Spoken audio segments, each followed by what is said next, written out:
ఇంత ఫుడ్ ఒకేసారి తింటే అసలు ఇలా అవుతుందని అసలు అనుకోలేదు నేనైతే.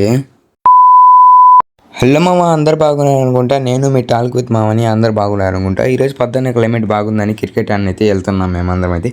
పోయేలోపు అయితే వర్షం అయితే పడింది. నాకు నేనే తిట్టుకుంటున్నా, నా నోట్లో ఏ మాట జరిగిపోవాల్సిందే. మన కోసం అయితే నేనైతే ఒక కొత్త సెల్ఫీ స్టిక్ అయితే కొన్నాను. యూట్యూబ్లో చూసే వాళ్ళు కింద ఉంటుంది లింకు, ఇన్స్టాగ్రామ్లో చూసేవాళ్ళు మన బయోలో ఉంటుంది. ఇంకా బాగా నిద్రమత్తులో లేసి ఇంకా టైం వచ్చేసి 4 అయితే అయిపోయింది అనమాట. ఇంకొంచెంసేపు టీవీ అయితే చూసేసుకొని దాని తర్వాత ఇంకా స్నానం కూడా చేసేసుకొని లుక్ అయితే ఇలా అయితే ఉన్నది. ఇంకా ఫస్ట్ అయితే లడ్డు అయితే తినేసాను, ఖాళీగా ఉన్నా కదా. దాని తర్వాత చేప ఉంటే అది కూడా వేసేసాను. దాని తర్వాత మూందాలు ఉంటే అది కూడా వేసేసాను అనమాట. దాని తర్వాత ఇది కూడా కనిపిస్తుంది, ఇది కూడా వేసేసాను నేరేడుకాయలు. దాని తర్వాత అట్టకాయ ఒకటి ఉంటే ఖాళీగా ఉంటే అది కూడా వేసేసాను. దాని తర్వాత అది ముళ్ళ కూడా. కొంచెంసేపు అనుకుందాం, ఇవన్నీ వేసేసాను కదా. ఏంద్ర కడుపులో గుడ్డ కూడా ఉంటుంది.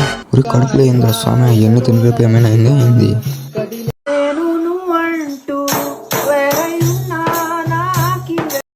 పోయి మన పని కంప్లీట్ చేసేసుకొని దాని తర్వాత ప్రభాస్ అన్న సినిమా వస్తుంటే అది కూడా చూసేసాను. ఇంకా మా ఇంటి దగ్గర ఏదో కోలాటం వేస్తుంటే అక్కడ పోయి చూస్తే మాత్రం అక్కడ కోలాటం అయితే వేస్తున్నారు. ఇది మామ ఈ రోజు వీడియో. మీకు నచ్చితే లైక్ అండ్ సబ్స్క్రైబ్ చేసేసుకోండి. ఇన్స్టాగ్రామ్లో చూసే వాళ్ళు లైక్ చేసుకోండి, యూట్యూబ్లో చూసే వాళ్ళు సబ్స్క్రైబ్ చేసుకోండి. Bye bye.